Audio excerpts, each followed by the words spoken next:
Okay, so let's get started on putting this engine together.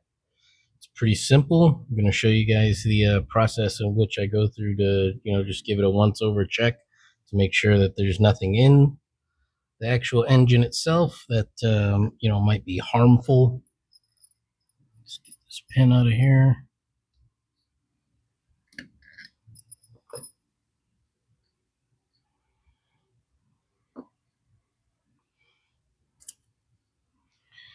Okay, so we got our needle bearing here. This is going to go inside that. This is going to go into the needle bearing inside here, which is what's going to secure it to why is the word escaping me right now? Our piston arm. So what I like to do, just to make it a little bit easier, just use a little bit of this 2-cycle oil. Jesus, is this empty? Oh no, it's not empty. And just use that to give these parts a little bit of lubrication, because everything's better with lubrication. Everybody know that, goddamn boy.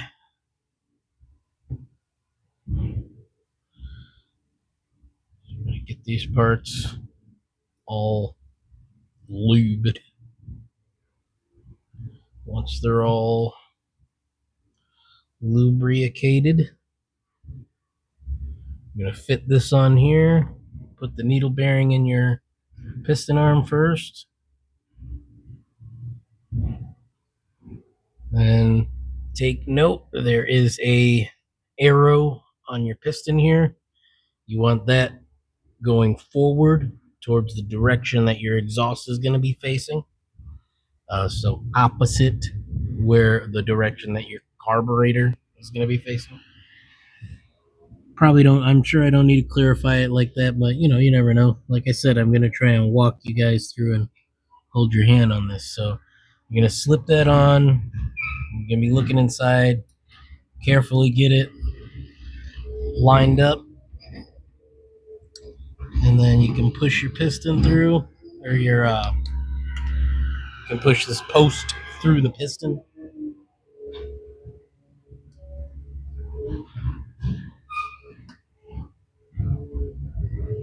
Thought I hit the stop button. All right. So once you got that in there, this part is a slight bit more, takes a slight bit more finesse. Dry my hands off. This oil off my hands. And big thing, try to maintain as clean and organized of a workspace while you're working with these bikes, because you're working with a lot of small parts. So you don't want to be just laying things around and then toss this, that, there, and then next thing you know, you're looking for a random nut or bolt that's supposed to go into something, or the infamous 10 millimeter disappearing on you. So what we're gonna do is come over here, gonna grab ourselves the needle nose pliers. There is a specific type of pliers for this part that you can get, but I mean, needle nose pliers work just fine. It's not one of those things you gotta worry about. So you got these little retention clips here. They're like G-shaped. You're gonna want to grab it from right there. And the tricky part is mainly just trying to get it in there and shimmy it into the slot, because inside of there, right on the inside, there's a small recess that this slips into, and then it pops into there. So if you go in with this top part here, go in there, then you turn counterclockwise boom, it should snap in. Sometimes you gotta adjust it a little bit. I went a little bit past where it was. Let's see, where do I have?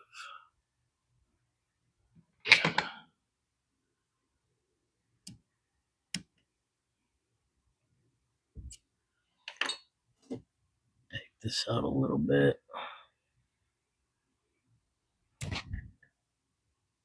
Oh, let's give that another go here. Like I said, it takes a little bit of patience, little doing. But once you get it pretty much inside the lip, you can take something like a small screwdriver like this one here and just kind of push it, and it'll snap into there.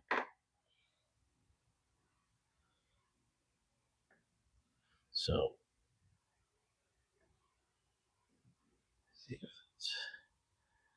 see that little clip there, the little retention clip, how it sits inside of that recess. That's what you want. Now let's do the other side. You gotta put this retention clip on both sides. And I already did this prior to starting this, so I probably should have done it on camera. So I'll just kind of redo a demonstration for you guys. Take your handy dandy flashlight, and before putting the piston on, like how I have it already, you're gonna, get your light in there, and I like to grab the piston and just give it a couple rotations, so that way I can really get a good look inside there, and make sure that there's no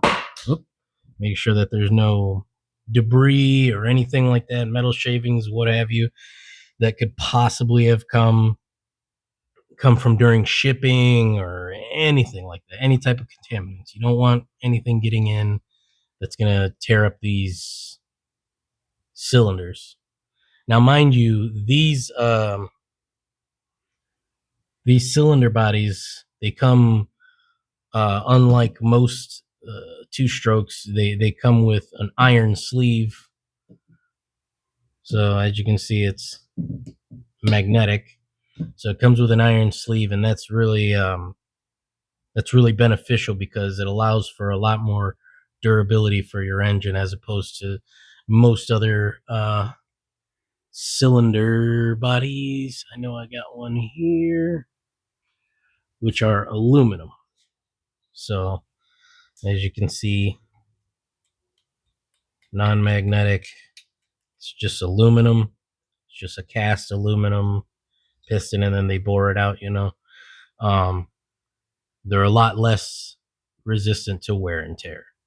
They, as you can see, there's a lot more scoring going on with that. Oh, how well it's, yeah, you can see it right in there. There you go. You can see the scoring in there, stuff like that. Whereas the iron sleeve that's in these upgraded, these V2 cylinder bodies, you're gonna damage this piston well before damaging the cylinder sleeve. So, for example, if a tiny bit of debris did get in there, and God forbid, it's more likely that, like, if it did damage anything, it's going to tear up your piston, and probably not the sleeve, or at least not badly enough to where it's an issue, and you'll be able to, like, replace the piston and not have to just replace the whole entire cylinder body, which, I mean, that would just be the biggest pain. So let's get the other retention clip in there. I dropped my needle nose. So, but yeah, that's what you want to do before installing the piston and everything and getting it all put together.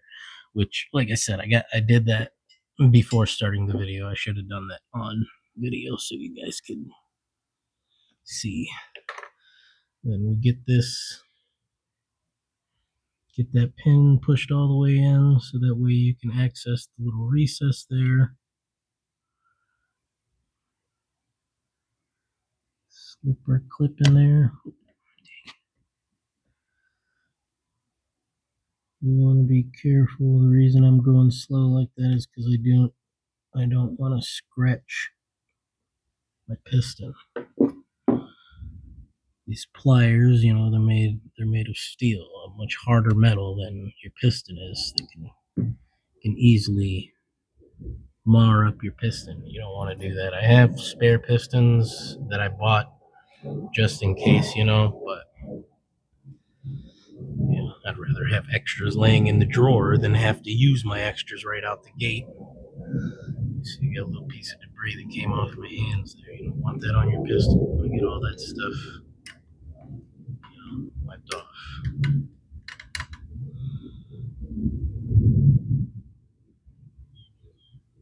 Even those little fibers from the rag, don't want those staying on there. While they're not necessarily detrimental to the engine, you're not necessarily also doing your engine any favors by having contaminants in it. So after you get that on there, one thing you want to make sure that you keep track of is you can see these little pins right there. You want to keep that open slot of your piston rings aligned with those little pins there. Reason is because that's for the directional flow of the gas escapes. Next thing is going to go on is the cylinder. So again, we're going to go back in with a little bit more oil on the cylinder sleeve and on the piston.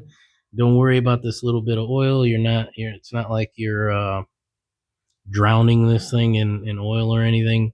You're just putting enough of a light coat just to lubricate it so that way it'll all slip right in, as she would say.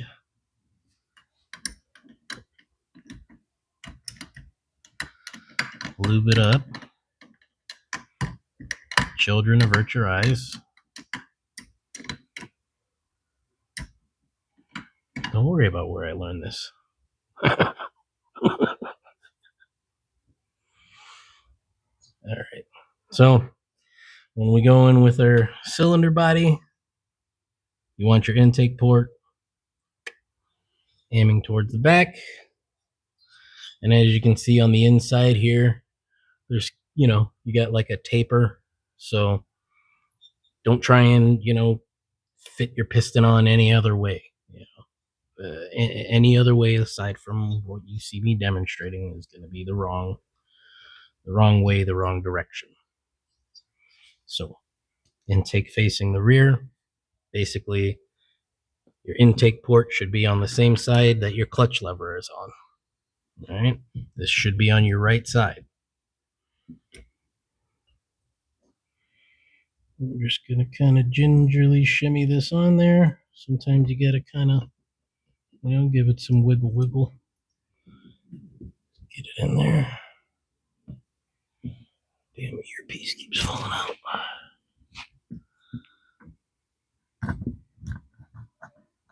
And you can squeeze those piston rings a little bit. Try not to, rest your piston on the lip here and like press down with force, because you don't want to mar that up. So I had my finger in between there to keep it from smashing down on it. Oh, son of a bitch. I just made a mistake almost. Got ahead of myself explaining things. You got your gaskets that need to go on here first. Just a little bit about these gaskets. These things are essentially made of like the same cardboard that cereal boxes are made out of. So like a lot of times, let's see, do I have one laying around? A lot of times when I need a gasket, I need to just kind of slap one together. I don't have one laying around, but what I'll use is, oh, here, this cardboard is about the same. This will work perfect to demonstrate. So just this, like, kind of, this thick packaging kind of plastic that most, products items come in. Basically it's that thickness of a cereal box cardboard. um Use that. You trace out your gasket and just cut it out with scissors, and it literally, it's the exact same thing. If you want to get fancy, you can take, like, let's see, my ratchets don't have it all the way on it. Here we go. Here's a little bit. If they have, like, say, this kind of, if you got one of the ratchets that got, like, this kind of texture on the whole handle, you could, like, roll it on there like a rolling pin sort of deal to kind of give it these little, like, perforations that this have. But I mean, those aren't, so they're not necessary. And the base here it takes two gaskets. Not sure why. I'm assuming that's because it's to make sure that the spacing is within tolerance. But yeah, that's what you need. You need two gaskets down there. And then take two. Fuck it, we'll do it live. Get this piston cylinder body on here. There we go. You know what? I don't even know why I have this earpiece in. It's not like I'm listening to music while I'm talking to you guys. What's going on? Get in there, buddy.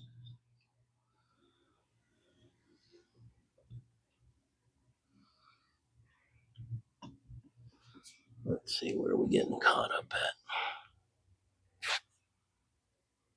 Feels like it's catching somewhere.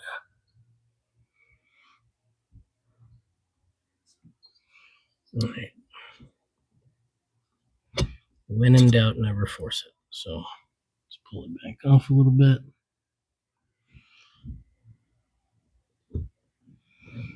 There we go.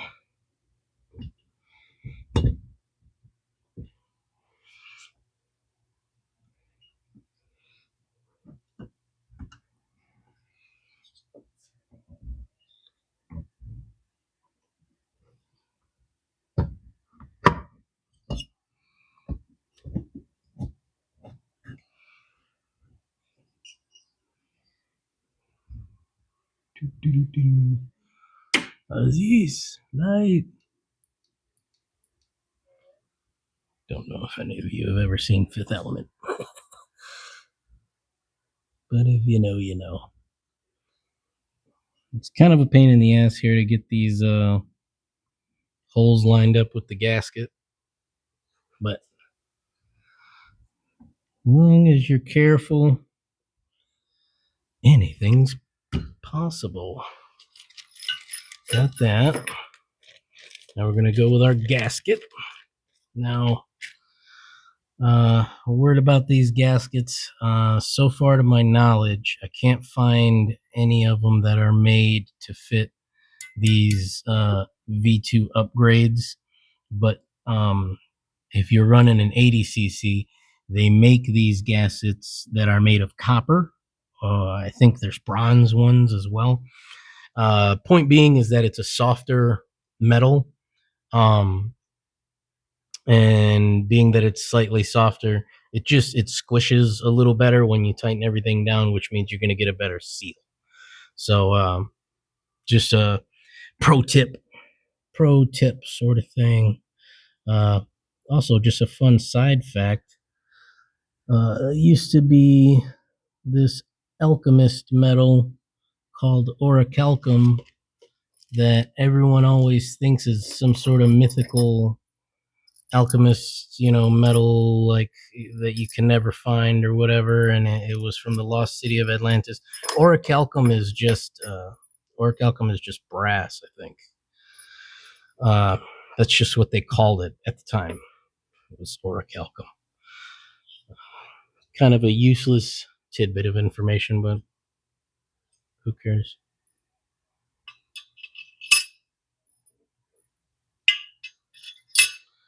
They're both in there. Get these in there and oriented.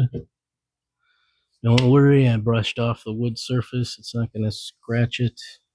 I am just looking for my bottle of thread lock because you want to make sure that these things are not going to back themselves out. This is a much more, high powered engine. It's going to vibrate significantly more.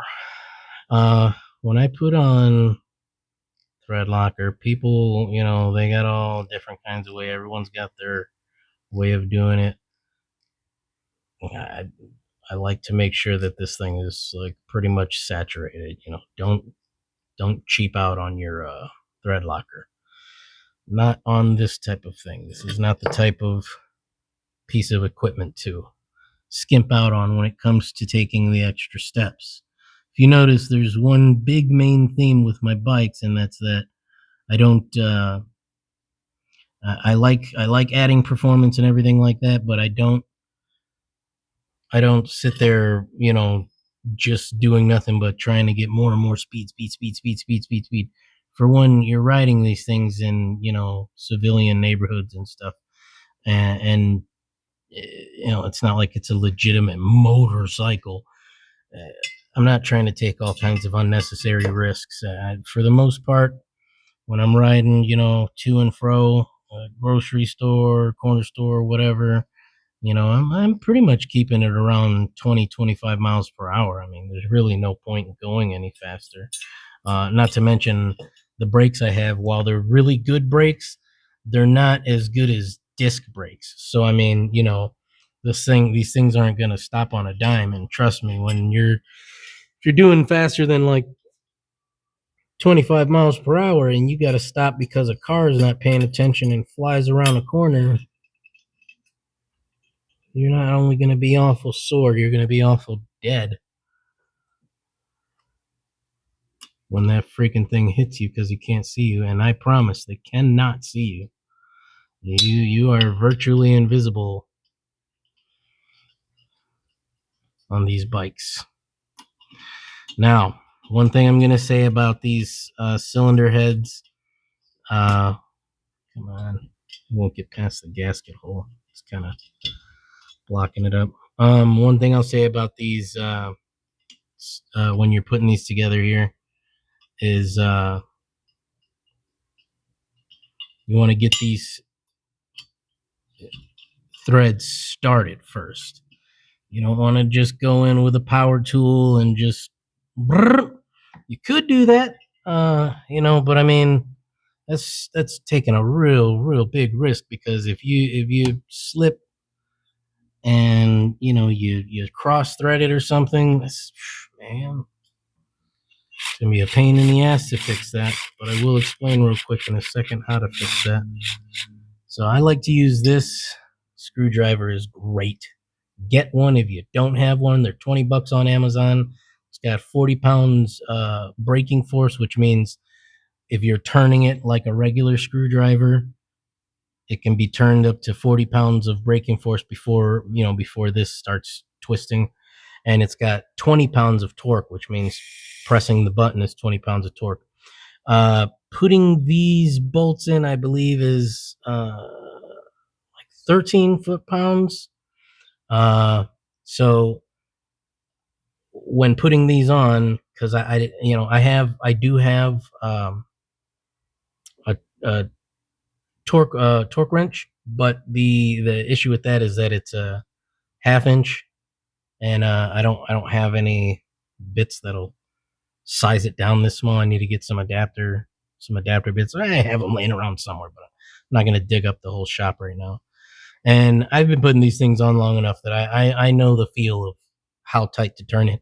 But word of advice, if you're starting out in this, get a torque wrench, appropriately sized, of course, and make sure you torque this head down to the appropriate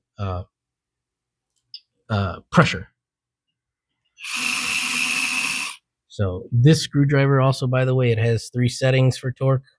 So when I put it on the second, I'm pretty much going to put it on the second setting, bring it all the way like that till it pretty much it like just wants to turn in my hand.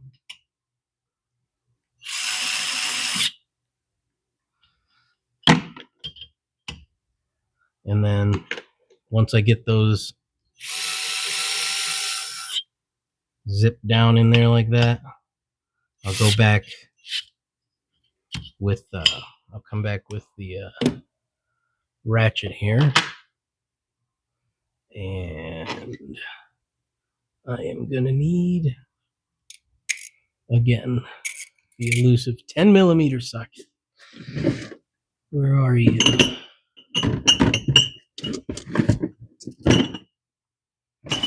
I got it.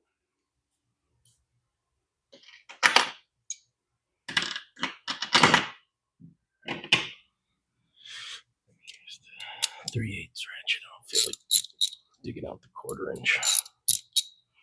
All right, so now that I've got that zipped down with the screwdriver, I'm going to go off of the appropriate hand pressure, which, like I said, I just, over time, you get to knowing how tight you need to turn it, which I guess best way to describe it, I would say slightly past hand tight.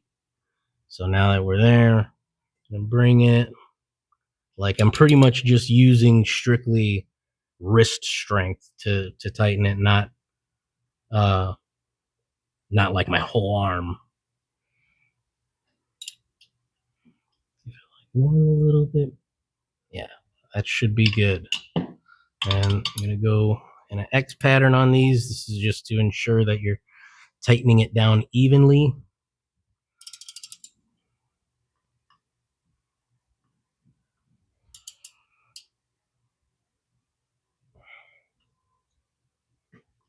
All right.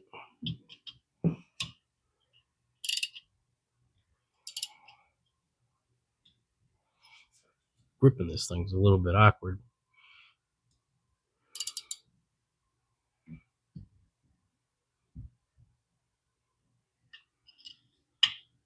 Like pretty much if you can see it on camera, like basically like right when my hand starts to get a little bit of shake to it from turning using like just my wrist. I know that's such a weird way to like gauge this for you on video, but like right when it gets to that point, it's probably, and everybody's hands are stronger than the other. I got pretty monkey grip hands, so judge that as you will. All right. And the reason that you don't want to over tighten these things, you want to be real careful about it, is because they're entirely made of aluminum, so like you strip them out, it's such a pain in the ass to fix a stripped out hole on these things. But if you do, I will show you real quick what to do about that. We have a couple things out here that you'll need in case of such an emergency. Let's get these set down here a second. For one, which I think is probably the obvious thing, you want a really good tap and die set. Okay, that's a necessity.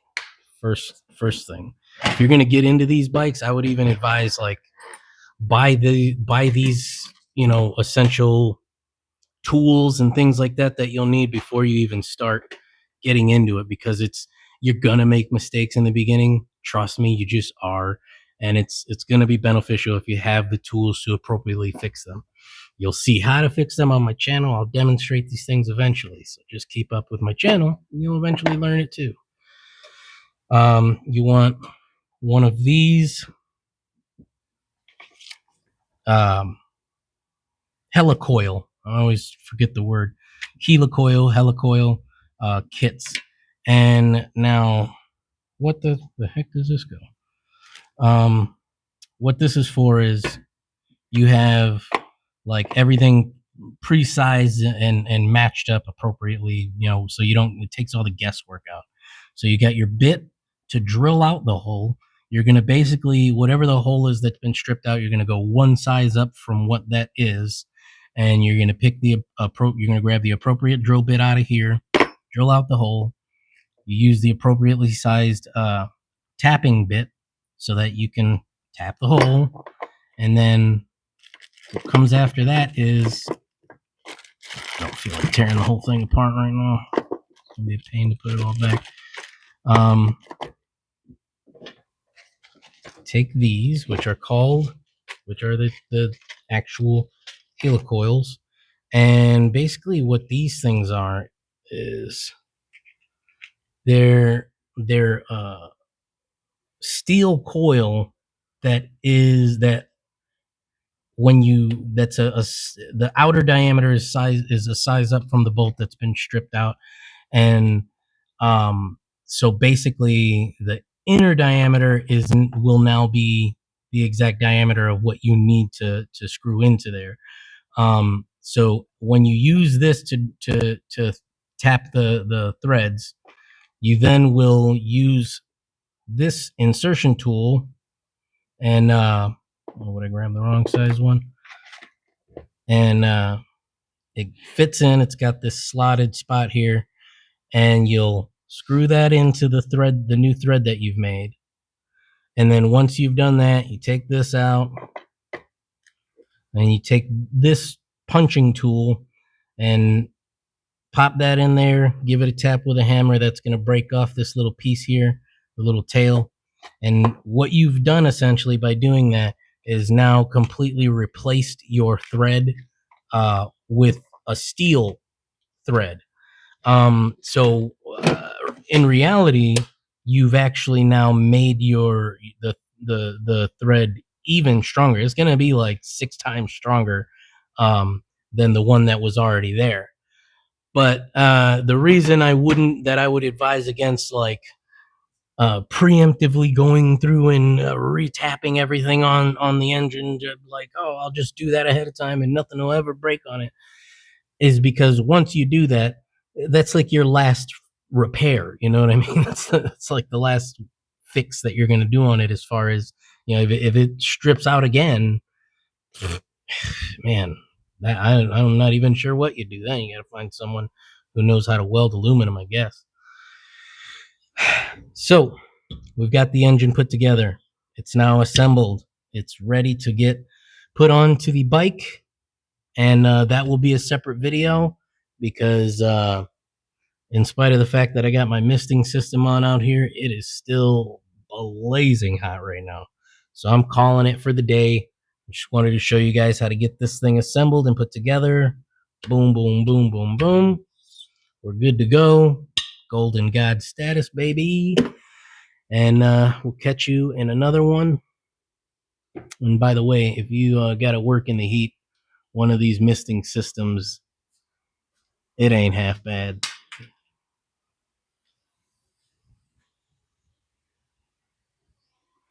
Basically uses, the evaporation to, allow it to cool down through evaporative cooling. But man, it works really good out here in the shop. So, okay, guys, that's the engine. I'll catch you all tomorrow on the next one.